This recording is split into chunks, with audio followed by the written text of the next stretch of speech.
Hello guys, welcome back to our channel village Vakeel Vasvi. మీరు కనుక మన ఛానల్ మొట్టమొదటిసారిగా చూస్తున్నట్లయితే వీడియోకి లైక్ చేసి ఛానల్ సబ్స్క్రైబ్ చేసుకోండి. సో ప్రీవియస్ వీడియోస్ నుంచి కూడా మనం మ్యాట్రిమోనియల్ రెమెడీస్ అయితే డిస్కస్ చేస్తున్నాం. So restitution of conjugal rights, judicial separation, divorce and mutual divorce, ఈ కాన్సెప్ట్స్ అయితే కనుక ఫినిష్ చేసాము అలాంగ్ విత్ కేస్ లాస్ కూడా. సో ఎవరైనా చూడని వాళ్ళు ఉంటే కనుక ఆ వీడియోస్ కూడా చూడండి. సో దట్ మీకు ఆ రిమైనింగ్ ఆఫ్ 4 మ్యాట్రిమోనియల్ రెమెడీస్ కూడా అర్థమవుతాయి. మనకి 5 మ్యాట్రిమోనియల్ రెమెడీస్ ఉంటాయి. సో 4 కంప్లీట్ చేసాము, ఇంకొకటే మిగిలింది, అది కూడా void and voidable marriages. So ఇది కంప్లీట్ చేస్తే ఈ రోజుతో మనకి మ్యాట్రిమోనియల్ రెమెడీస్ అయిపోతాయి. ఇంకా ఎలాంటి కాన్సెప్ట్స్ మీకు కావాలనుకుంటున్నారు, ఏ సబ్జెక్ట్ అయినా కూడా కామెంట్స్లో తప్పకుండా తెలియజేయండి. సో దట్ మీరు పెట్టిన కామెంట్స్తోనే మీకు ఆ వీడియోస్ అయితే నేను తప్పకుండా చేసి పెడతాను. So void and voidable marriages, ఇది కూడా మనకి one of the important matrimonial remedies.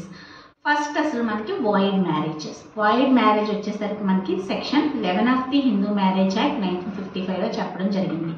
So void marriages ఏంటంటే పెళ్లి జరిగినప్పటికే ఆ మ్యారేజ్ అనేది చెల్లకుండా ఉండడం అన్నమాట. సో చెల్లకుండా ఉన్నప్పుడు పెళ్లి జరిగిపోయింది, ఇప్పుడు వాళ్ళు ఆ మ్యారేజ్ని వాయిడ్ కింద క్యాన్సిల్ చేయించుకోవాలన్నప్పుడు ఎవరైనా సరే ఇద్దరిలో భార్య లేదా భర్త ఎవరైనా ఈ పిటిషన్ వేసి వాళ్ళ పెళ్లి రద్దు చేసుకోవచ్చు. సో అయితే ఎలాంటి సిచ్యువేషన్లో వాళ్ళ పెళ్లి రద్దు చేసుకుంటారనేది చూద్దాము. ఫస్ట్ ఆఫ్ ఆల్ మనకి వాయిడ్ మ్యారేజెస్కి సంబంధించి సెక్షన్ 11 చెప్పాను కదా. సో కండిషన్స్, గ్రౌండ్స్ ఏంటి అంటే ఫస్ట్ గ్రౌండ్ బిగమి. సో ఇద్దరిలో ఎవరికైనా పెళ్లికి ముందే అంటే వాళ్ళు ఒక పెళ్లి చేసుకున్నారు, బట్ అంతకు ముందే వాళ్ళకి ఒక మ్యారేజ్ అయి ఉంటుంది, వైఫ్ ఆర్ హస్బెండ్ లివింగ్ ఉన్నారు వితౌట్ టేకింగ్ డైవర్స్, అంటే డైవర్స్ అవ్వలేదు అండ్ వాళ్ళు చనిపోలేదు, బ్రతికే ఉండగా ఇంకొక పెళ్లి చేసుకుంటే అది చెల్లదు కదా. సో బిగమీ గ్రౌండ్ కింద ఇద్దరిలో ఏ పార్టీ అయినా సరే అంటే వారికి తర్వాత తెలిస్తే అది యూజ్ చేసుకుని వాళ్ళ పెళ్లి రద్దు చేయించుకోవచ్చు. అండ్ సెకండ్ గ్రౌండ్ వచ్చేసి మనకి జనరల్గా ప్రొహిబిటెడ్ రిలేషన్షిప్ అనేది ఉంటుంది. అంటే ఏంటంటే చట్ట ప్రకారంగా నిషేధింపబడ్డ రిలేషన్స్తో మనం పెళ్లి చేసుకోకూడదు. జనరల్గా ఏంటంటే కొంతమంది రిలేషన్షిప్స్ లైక్ ఇప్పుడు ఒక generations, father generations 5, mother generations 3 అట్లా చూసి ఆ బ్లడ్ రిలేషన్షిప్స్లో ఉన్న వాళ్ళకి పెళ్ళిళ్ళు జనరల్గా చేయరు. ఎందుకు చేయరు అంటే ఆ యొక్క రిలేషన్షిప్స్ అనేది మనకి వారికి తర్వాత ఫ్యూచర్లో కూడా ఎఫెక్ట్. ఫర్ ఎగ్జాంపుల్ మేనమామ మేనకోడలికి పెళ్ళి అనేది ప్రొహిబిటెడ్ రిలేషన్షిప్, ఎందుకంటే ఆ బ్లడ్ రిలేషన్షిప్ అనేది అనారోగ్యాలు వస్తాయి. సో ఇది ప్రొహిబిటెడ్. కానీ కస్టమ్స్ ఏదైనా ఉంటే జనరల్గా మనకి ప్రొహిబిటెడ్ రిలేషన్షిప్స్లో కస్టమ్స్గా మనం ఫాలో అయ్యేది బావ మరదల పెళ్ళిళ్ళు, మేనమామ మేనకోడల పెళ్ళిళ్ళు చేస్తూ ఉంటాం. కాబట్టి అది మనకి ఎప్పటి నుంచో ఫాలో అవుతున్న ఆచారం అయితే లా టచ్ చేయదు. అదర్వైజ్ అది ప్రొహిబిటెడ్ రిలేషన్షిప్ అయ్యి ఏ కష్టము లేకుండా ఇప్పుడే కొనసాగించడం కానీ అట్లా చేశారంటే కనుక పెళ్ళి వాయిడ్ అవుతుంది అనమాట. నెక్స్ట్ సపిండాస్.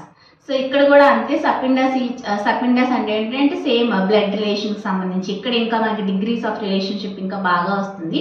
ప్రొహిబిటెడ్లో జస్ట్ ఎందుకు ఆ రిలేషన్షిప్ అంటే కొన్ని రిలేషన్షిప్స్ బ్రదర్ అండ్ సిస్టర్ కానివ్వండి, సో ఇలాంటి మ్యారేజెస్ అసలు స్ట్రిక్ట్లీ నాట్ అలౌడ్. అలాగే అసలు అది కష్టంలో కూడా లేదు, కాబట్టి అలాంటివి స్ట్రిక్ట్లీ ప్రొహిబిటెడ్. ఈ సపిండాస్ కూడా ఏంటంటే సేమ్ పిండాస్, అంటే ఏంటంటే వాళ్ళ యొక్క బ్లడ్ రిలేషన్షిప్స్లో ఉన్న కొన్ని రిలేషన్స్ చెప్పాను కదా. ఫాదర్ అండ్ మదర్ రిలేషన్స్ తీసుకుంటే ఒకప్పుడు 5 జనరేషన్స్ మదర్, 7 జనరేషన్స్ ఫాదరు, ఈ లైన్లో ఉన్న వాళ్ళకి మ్యారేజెస్ చేయకూడదు అనేవాళ్ళు. ఇప్పుడు 3కి అండ్ 5కి దాన్ని తగ్గించడం జరిగింది. సో అట్లా ఏంటంటే ఒకటే లైన్లో 5 జనరేషన్స్ 3 జనరేషన్స్ ఉన్న ఒకటే లైన్లో ఉన్న ఫ్యామిలీ మెంబర్స్లో ఎవరికి కూడా కింద ఉన్న వారికి ఆ పై వరకు కూడా ఎవరికి ఇచ్చి పెళ్లి చేయకూడదు. అంటే వయసు మామూలుగా పెద్దగానే ఉంటుంది, కానీ ఒక్కొక్క జనరేషన్లో ఏంటంటే పైన ఉన్న వాళ్ళు కూడా చిన్న వయసులో వాళ్ళు లేటుగా పిల్లలు పుట్టడం కానీ, సో ఇక్కడ ఉన్న వాళ్ళకి చేయడం కానీ అట్లా చేస్తూ ఉంటారు. సో అవి అంత మంచిది కాదని చెప్పి ప్రొహిబిట్ చేశారు. బట్ కష్టం ఏదైనా ప్రివేల్ చేస్తే అక్కడ కూడా చేసుకోవచ్చు. సో ఇవి కండిషన్స్. మరి పిల్లల సంగతి ఏంటి? వాయిడ్ మ్యారేజ్లో పుట్టిన పిల్లల సంగతి ఏంటి? ఇప్పుడు బిగమి చేసుకున్నారు, ఫస్ట్ వైఫ్ ఉన్నారు, సెకండ్ వైఫ్తో కూడా పిల్లలు పుట్టారు, వాళ్ళకి తర్వాత తెలిసింది వాళ్ళకి ఆల్రెడీ ఇంకొక పెళ్ళి అయిందని చెప్పి, సో వాళ్ళు కూడా పెళ్లి రద్దు చేసుకుంటే ఆ పిల్లల పరిస్థితి ఏంటి? ఇన్ జనరల్ పిల్లలు ఇల్లెజిటిమేట్ చిల్డ్రన్గానే పిలువబడతారు. సో ఇప్పుడు మనకి ఏమవుతుందంటే ఇప్పుడు వచ్చిన లాస్ కానివ్వండి, ఇప్పుడు వచ్చిన జడ్జిమెంట్స్లో కానివ్వండి, అలాగే మనకి section 16 of Hindu marriage act ప్రకారంగా కానివ్వండి, పిల్లలకి వాళ్ళని మనం ఇల్లెజిటిమేట్ అనకూడదు, పిల్లలకి రావాల్సినవన్నీ రావాలి అని చెప్పేసి మనకి ఇప్పుడు వస్తుంది. But according to this provision మనకి అకార్డింగ్ టు 11లో ఏంటంటే పిల్లల్ని ఇల్లెజిటిమేట్గా అంటాము. సో వాళ్ళకి ఎలాంటి రైట్స్ ఉండవు అనేది పాయింట్. బట్ పిల్లల్ని మనం అనలేము. సో వైఫ్కి ఎలాంటి రెమెడీస్ రావు, కానీ పిల్లలకి మాత్రం ట్రీట్ చేయాలి మనం. బట్ ఏంటంటే ఇల్లెజిటిమేట్ చిల్డ్రన్ ఎవరైతే ఉంటారో వాళ్ళు పార్టీషన్ చేయమని అడగడం కానీ అట్లా ఏం చేయలేరు అనమాట. బట్ వాళ్ళు పంచుకుంటే మెయింటెనెన్స్ ఉందని అడగగలుగుతారు, కానీ ఆస్తులు పంచిచ్చేయండి అని అడగలేరు. So that is the difference between legitimacy and illegitimacy. But పిల్లల్ని ఇల్లెజిటిమేట్ అనొద్దు అనేది కూడా ఇప్పుడు ఉంది, ఎందుకంటే వాళ్ళు ఏం చేస్తారు. సో అట్లా కూడా మనకి ఇప్పుడు సుప్రీం కోర్ట్స్లో ఇలాంటి డెసిషన్స్ కూడా వస్తూ ఉన్నాయి. సో ఇది మీకు void marriage. Next voidable marriage. Voidable marriage section 12 of the Hindu marriage యాక్ట్లో చెప్పబడింది. సో దీనిలో కూడా మనం మ్యారేజ్ క్యాన్సిల్ చేసుకోవచ్చు. వాయిడ్కి వాయిడబుల్కి డిఫరెన్సెస్ ఏంటి? జనరల్గా వాయిడబుల్ వచ్చేసరికి ఏంటంటే at the option of the one party. At the option of the one party అంటే ఏంటంటే ఇద్దరిలో ఎవరైతే అగ్రీవ్డ్ అంటే మోసపోయిన వాళ్ళు విక్టిమ్ ఉంటారో వాళ్ళు పెళ్లి క్యాన్సిల్ చేసుకోవచ్చు. దాన్ని మనం voidable at the option of the one party అంటాం.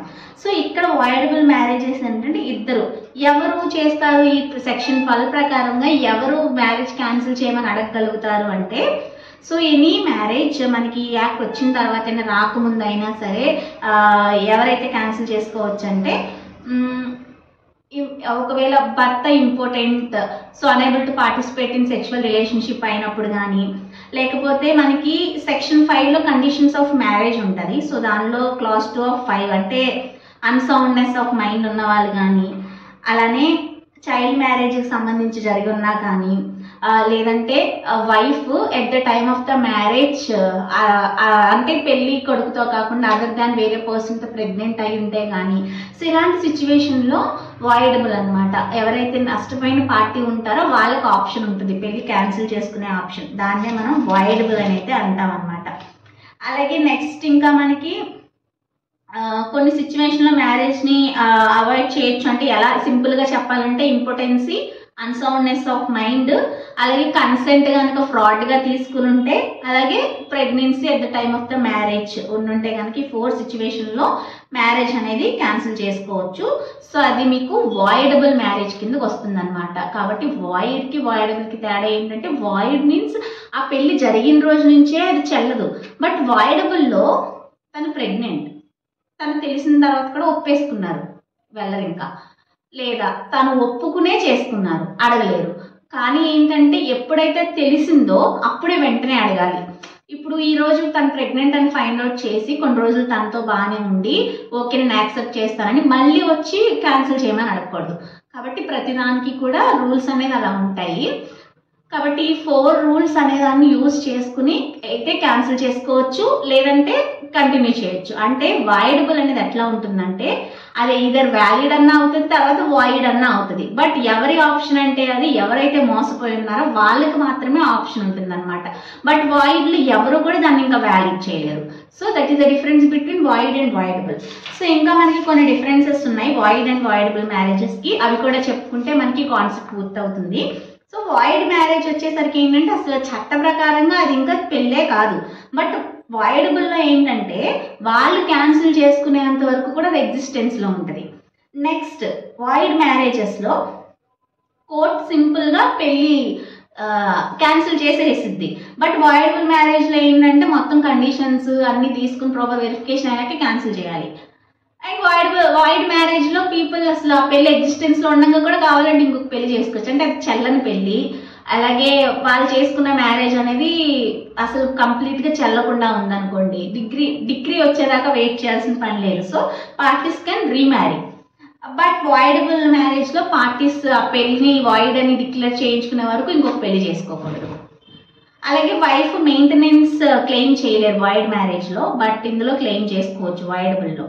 అలాగే వాయిడ్ మ్యారేజ్ అనేది వాయిడ్ అబ్ ఇనిషియో. బట్ వాయిడబుల్ వచ్చేసరికి ఏంటంటే ఒక పార్టీ వాళ్ళ ఇష్టంతో క్యాన్సిల్ చేసుకోవచ్చు. అలాగే వాయిడ్ మ్యారేజ్కి సంబంధించి క్రిమినల్గా కూడా లయబిలిటీ వస్తుంది. బట్ వాయిడబుల్లో క్రిమినల్ పెనాల్టీస్ కానీ అవేమీ ఉండవు. అలాగే వాయిడ్ మ్యారేజ్లో not only first wife but a third party who is affected. అంటే దానివల్ల ఎవరెవరు ఎఫెక్ట్ అయ్యారో వాళ్ళంతా కూడా సివిల్ సూట్లో వేసుకుని ఆ మ్యారేజ్ డిక్లేర్ చేయించుకోవచ్చు. అండ్ వాయిడబుల్ మ్యారేజెస్లో ఎవరైతే పార్టీస్ ఇద్దరు ఉన్నారో వాళ్ళే అప్రోచ్ అవ్వాలి.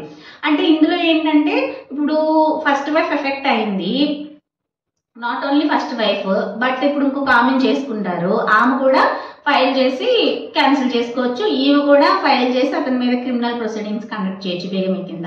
So these are the differences between void and voidable marriages, అలాగే ఈ మ్యాట్రిమోనియల్ గ్రౌండ్స్ కూడా. So with this we completed restitution of conjugal rights which is discussed under section 9 of the Hindu marriage act and judicial separation under section 10.